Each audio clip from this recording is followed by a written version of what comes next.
Welcome to the Mindset Mile podcast, the show that'll leave you empowered to take action towards becoming the turned up version of your already awesome self. I'm your host, Aisha Zaza, and I'm so glad you're here. Let's go.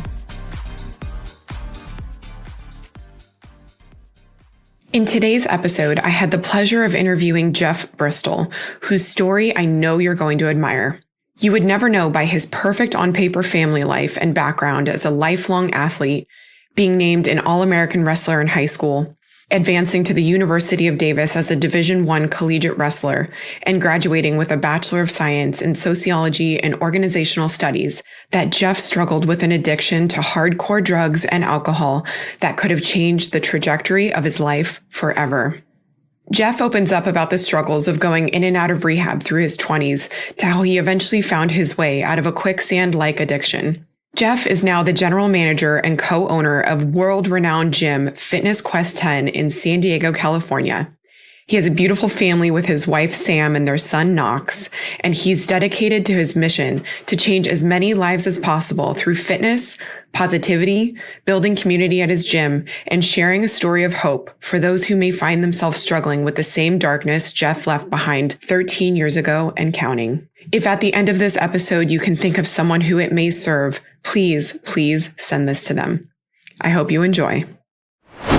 Hi, everybody. Welcome back to the Mindset Mile podcast. I am so excited to have guest Jeff Bristol on the show today. He has an amazing story that I absolutely can't wait for him to share with you. So without further ado, Jeff, welcome to the show. Thank you, Aisha. I'm super pumped and excited to be here with you today. I am so thrilled. Thank you for joining us. I want you to tell us a little bit about your background, who you are, your story, and we'll go from there. Absolutely.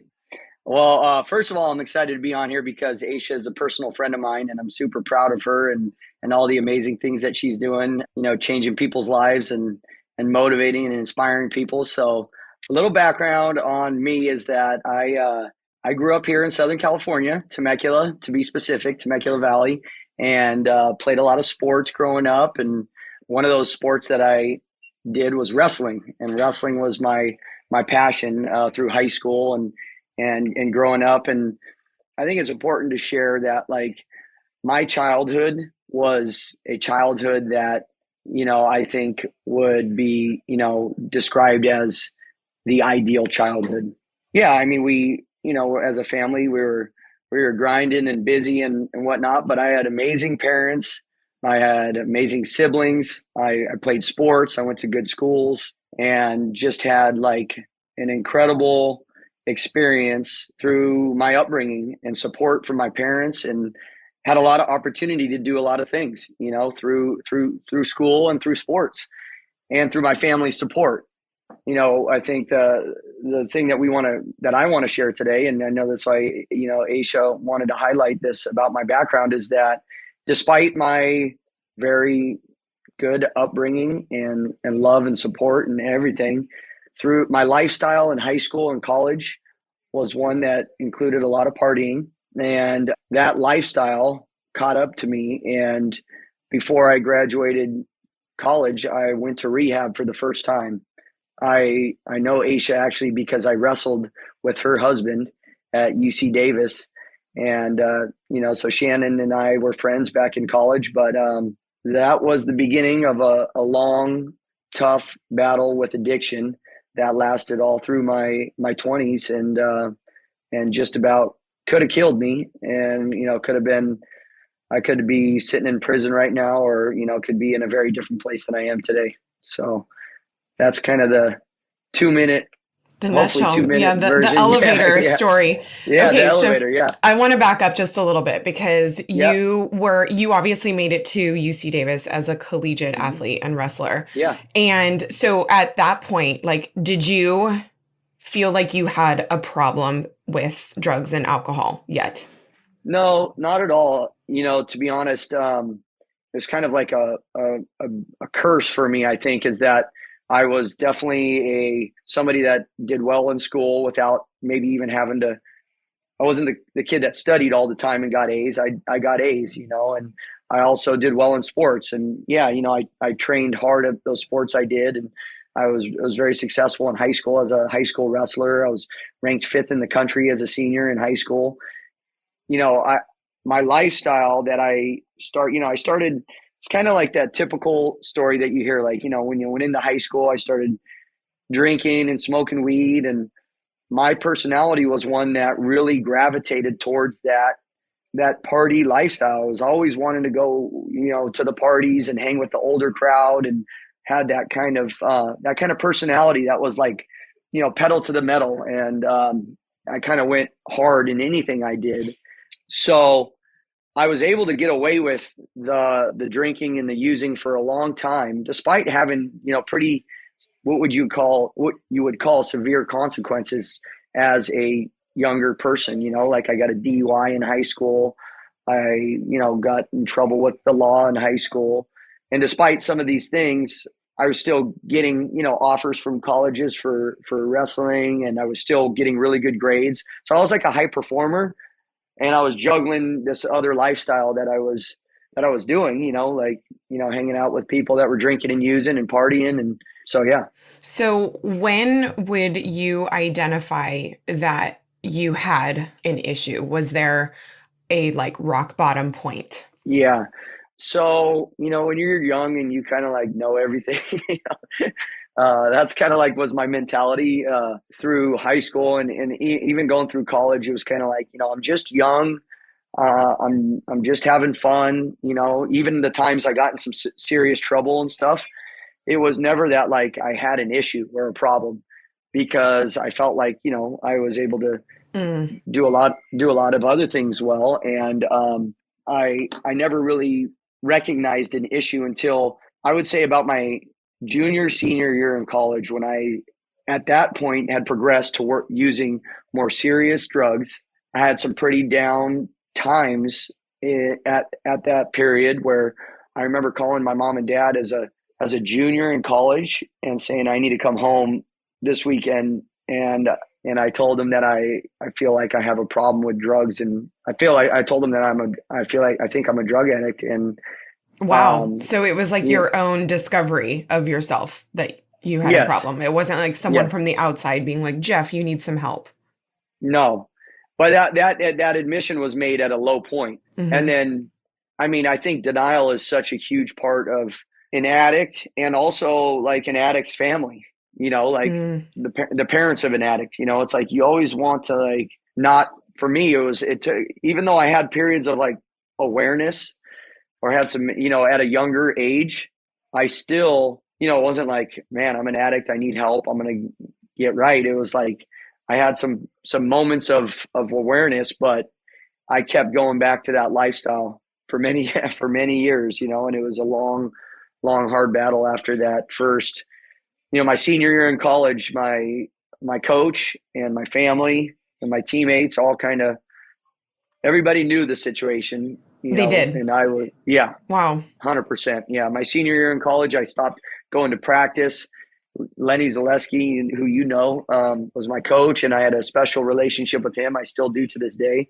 And him, his wife, Maria, my parents, everybody was trying to help, but didn't really know how to. At that point, by my time I was a senior in college, I was using meth and heroin. And wow. It was something that, like, people didn't know what to do, right? And so they all kind of stepped in and said, hey, like, you need to go get some help. And I kind of was forced to go to rehab for the first time my senior year in college.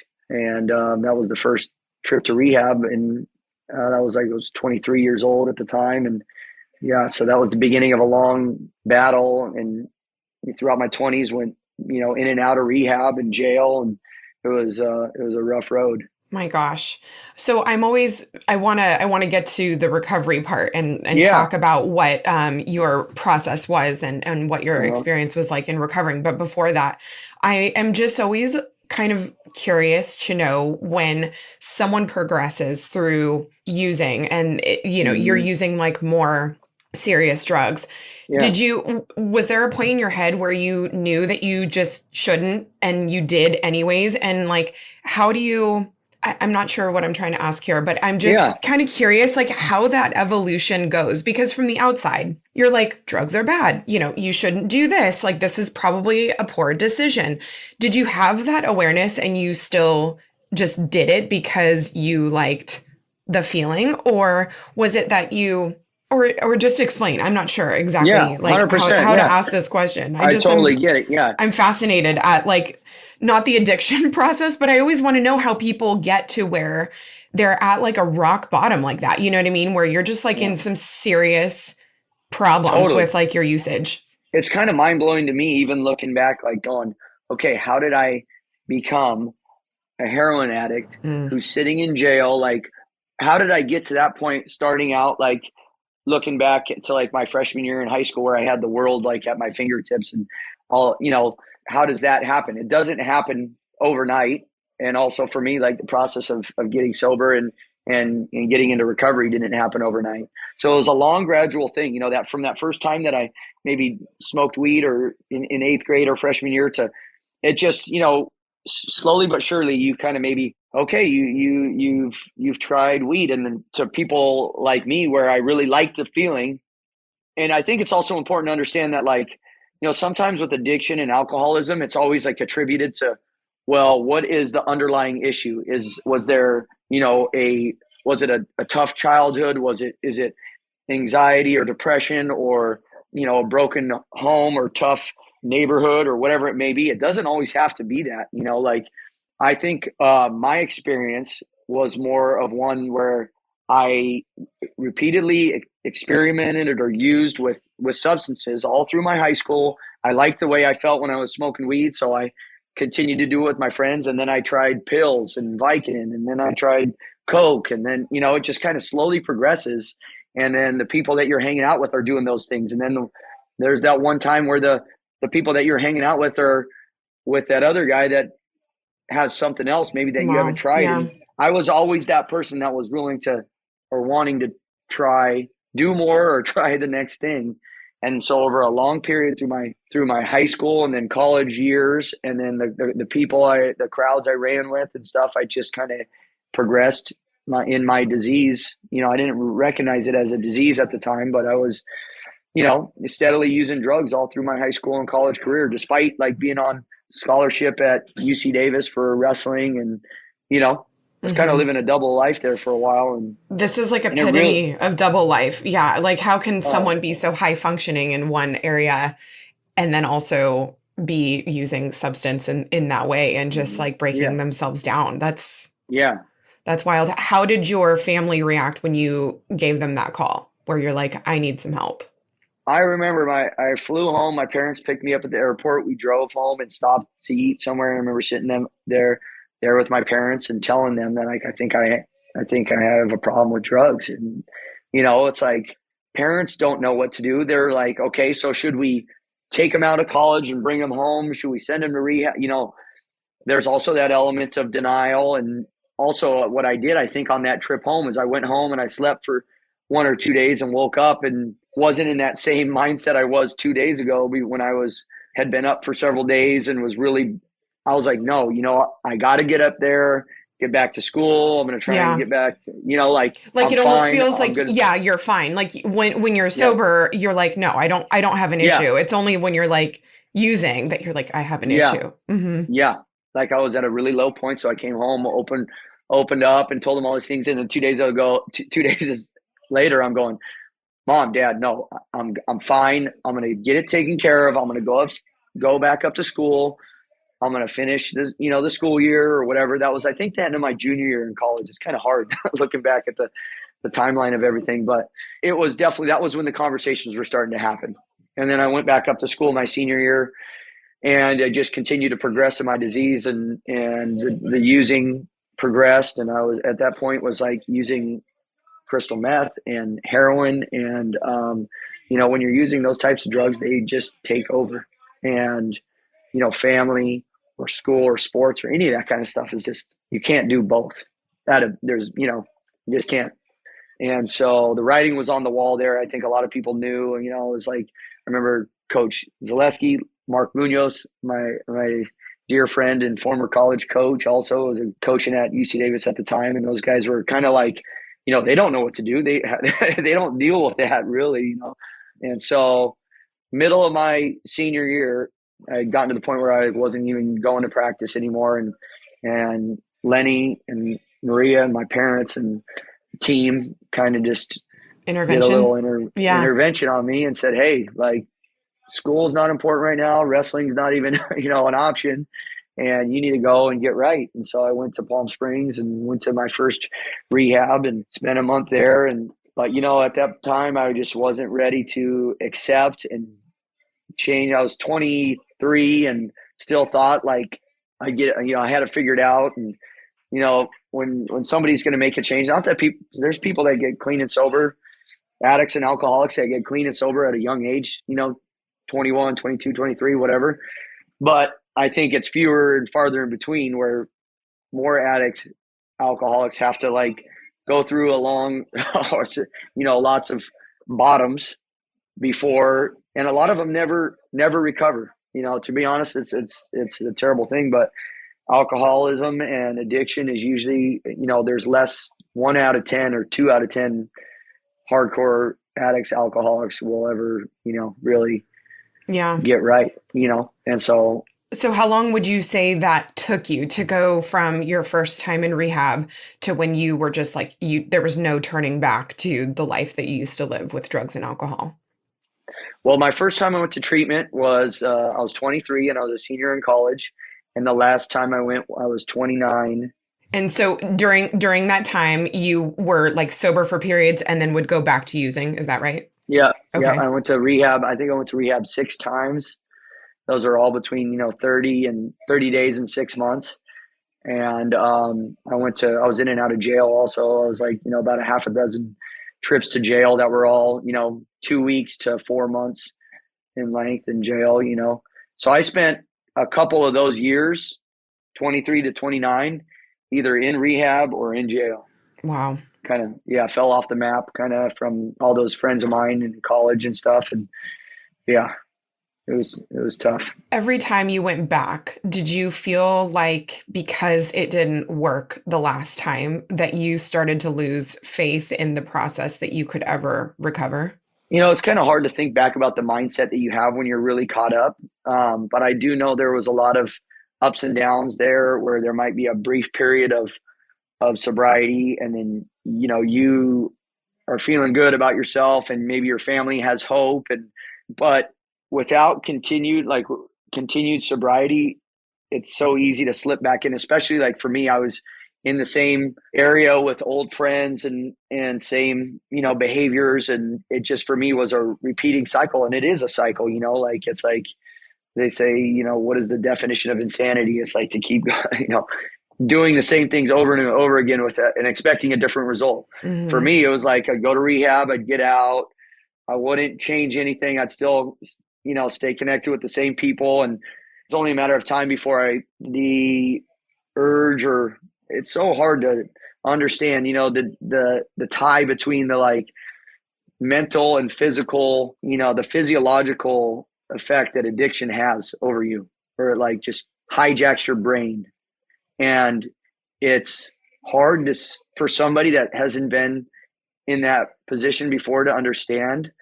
But there are, like the alcoholic or the addict in a family, because of their behavior, and kind of rightfully so, gets labeled as like this terrible person, liar, thief, because of all the lies and the stealing and all the other stuff that they do, and maybe a bad parent or a bad partner. And it's because of that person putting alcohol or drugs in front of their family, in front of their kids or whatever. It's like the parent that like abandons their kids because they're addicted to heroin. It's like that person is a piece of shit, right? Excuse my French. Mm-hmm. But I know that there's like a good person inside that person that's mm-hmm. addicted, right? A good parent. There's a good parent. There's a good person.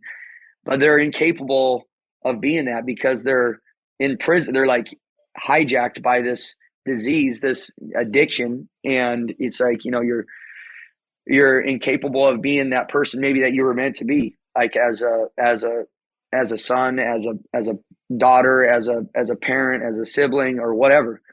It's terrible because like the drugs and alcohol define a lot of people out there, but beneath that, there's a lot of times a really good person that doesn't get the chance to be that, to live that life. Do you feel like it's possible for someone that didn't have the same family support as you to crawl out of that hole? Or do you feel like the impact from your outsiders, from your peers, from your family kind of carry you over that hump?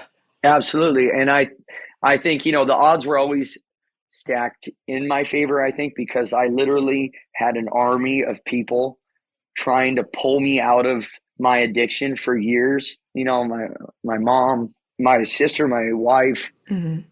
So, yeah, it's okay. I have a lot of respect for there's a lot of people out there that maybe don't. I mean, absolutely, people can pull themselves out.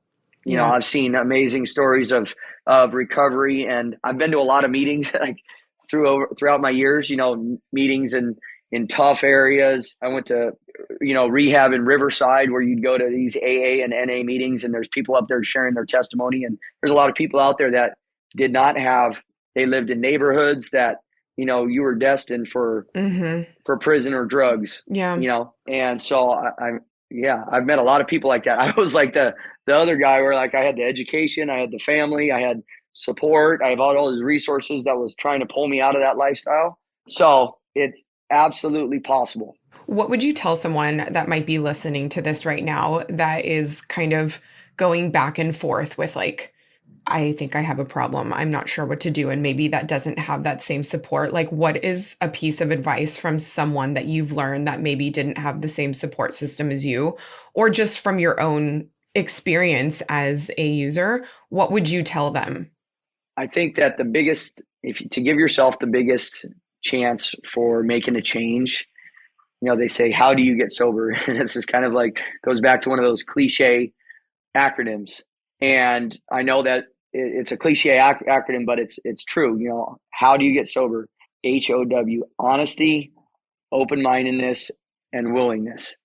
So if I was somebody that was struggling, maybe didn't have the same resources, like if you're able to be like a little bit honest with yourself, or maybe somebody else, like you maybe know somebody else that's sober or somebody else in recovery, or you may be open-minded or willing enough to go to like an AA meeting or an NA meeting and just sit there and listen.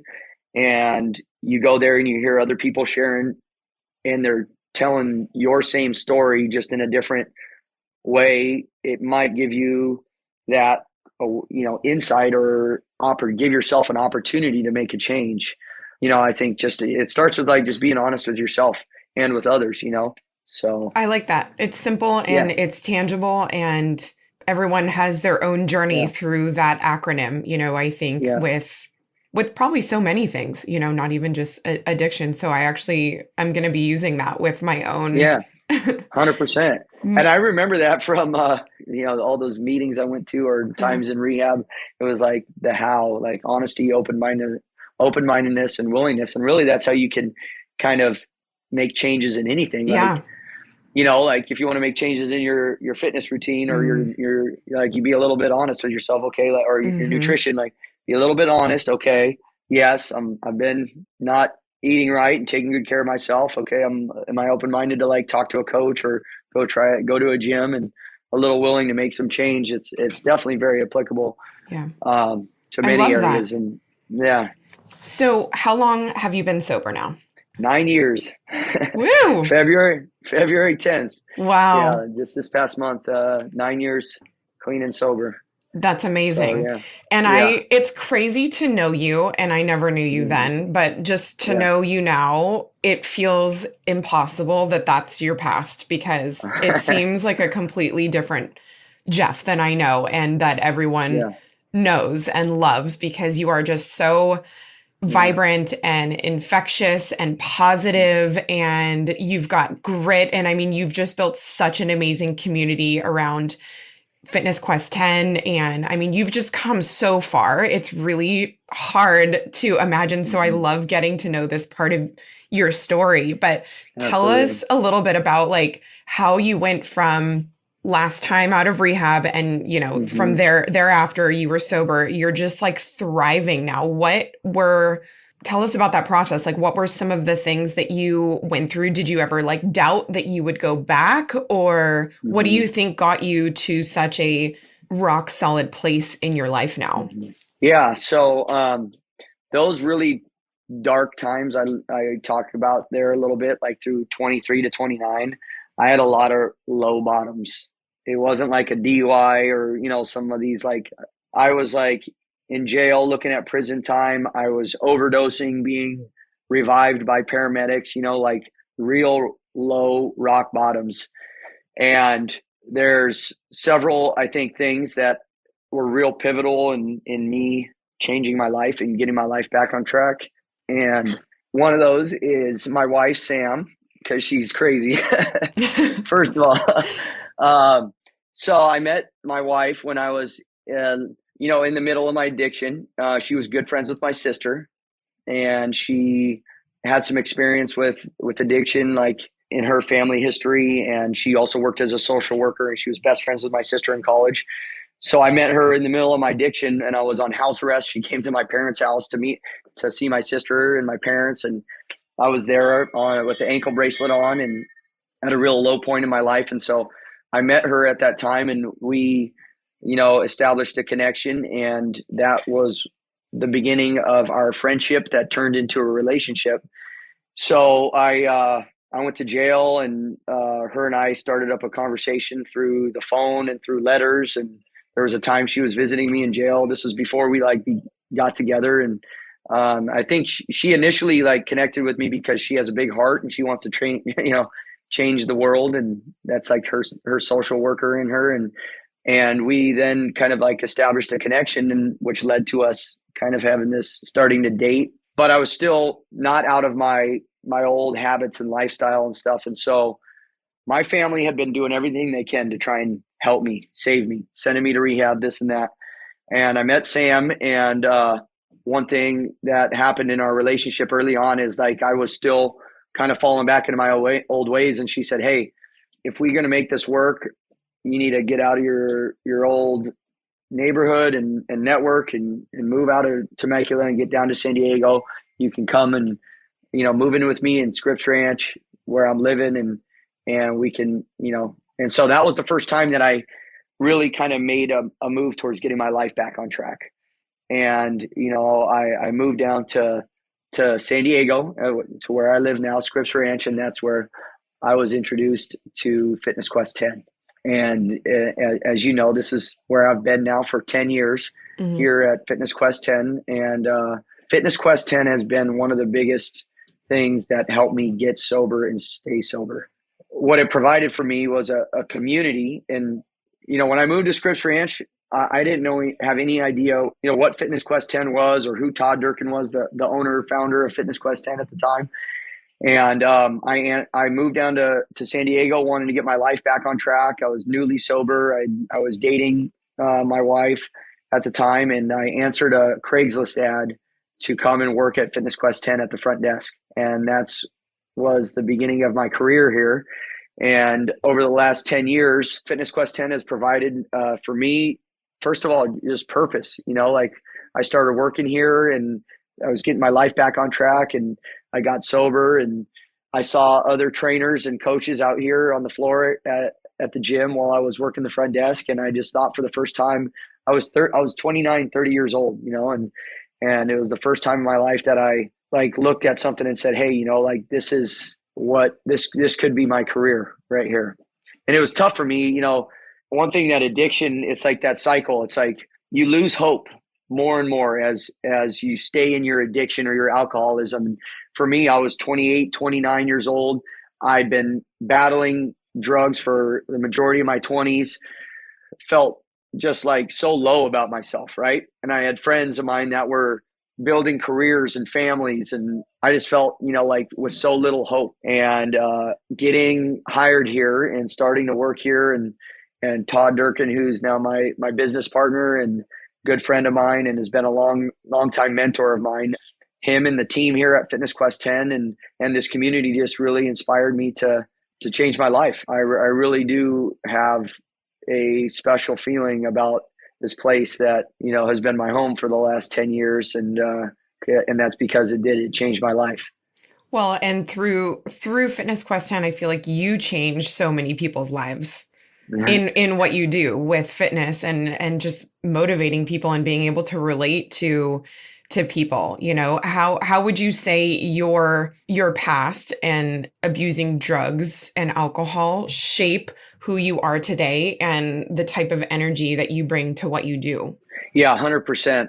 Becoming a trainer and getting in a position to help people change their lives to be more healthy. And, it's such a paradox, or Yeah. it was such a other end of the spectrum. Like, here I was, like a hardcore heroin and meth addict in my later 20s.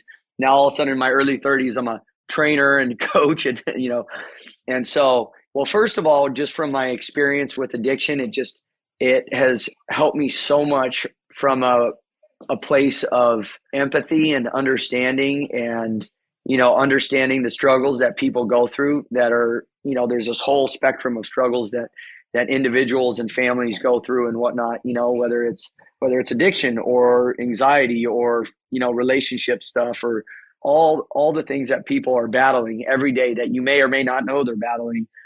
And when you've been through crap, when you've been through adversity, and people know that. That was one thing about when I started here as a trainer at Fitness Quest 10. I was pretty open about my past, and because of that, people have always been very open to opening, been very honest with me about the struggles that they're facing or going through. And it's put me in a position to be very, understanding about that parent that I'm training that, has a kid who's going through challenges. I look at them, I see like my mom. So I've had the opportunity through my role here as a trainer, a coach, a mentor, to use my experience to help other people with different challenges they're going through. Mm-hmm. I love that. So that being said, does that mean you would go back and change anything about your past? I've gotten that question before, obviously, like just about, like, would you go back and take that all back? Because, it was an extended period of time of major suffering for me and my family.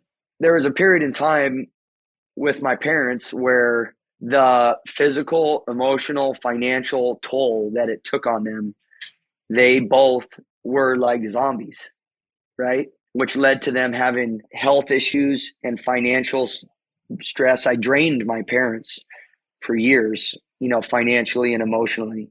So, like, looking back and wanting to take those back, it's kind of like, man, I wish I didn't torture them or put them through that. And for myself as well, it's like, I dug myself into this major hole I was taking so many steps backwards for years, like physically. When I was 29 years old, I had nothing, no employment history, no financial. I was tens of thousands of dollars in debt and court fines, and I had a record that, a lengthy record of multiple felonies. So that's just like, all that stuff that was really put me back and put my family back.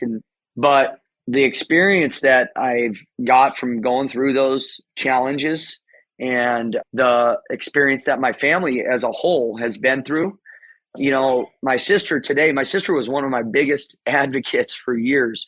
We're 20 months apart. She's like a best friend to me, and she's now like she's an attorney, and she's my sister, my parents. We have the ability to understand, empathize, and just have a different perspective on life, Mm-hmm.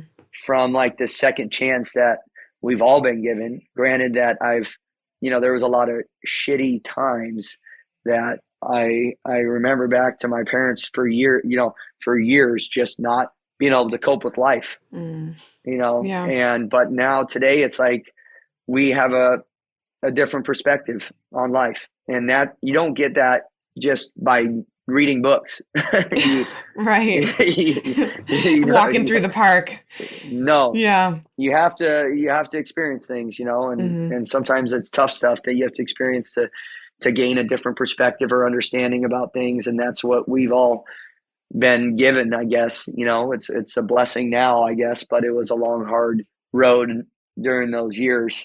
Wow. I love that. I love your second chance and that you really do take full advantage of that every single day. It's clear just in the way that you live your life, the way that you show up for work, the way that you Mhm. show up for your family and for your friends. I mean, you're just one of the most loving, caring guys that I know. And so I'm just so happy for you. And I'm so happy that you were able to share your story with us. And is there Yeah. anything else that you would want to add or something that you don't get asked about this type of journey that you would love to share? Yeah, I think, I think we all have somebody in our community or in our network that battles, whether it's addiction or anxiety or whatever. And for me, it was about finding a purpose and finding a community. That's a lot what Fitness Quest 10 has provided me over the years, is a community of people that support each other and lift each other up. And it's kind of like that iron sharpens iron type of mentality here with me and my team. And so, if you're battling, find that community, find that, those people, whether it's a mentor or a community, and it could be church or AA or a gym or whatever it is. And that's, I think something that played a big impact on me. And if there's anybody out there that ever wanted to connect with me, I always love to connect with people on social media or in person. And if you're in San Diego, please come visit me at Fitness Quest 10. I'm Yeah. here every day, It's such a cool out there. gym. Yeah, I Yeah, was just going to yeah, say, tell us where we can find you. Where can they find yeah, you in person and online? absolutely.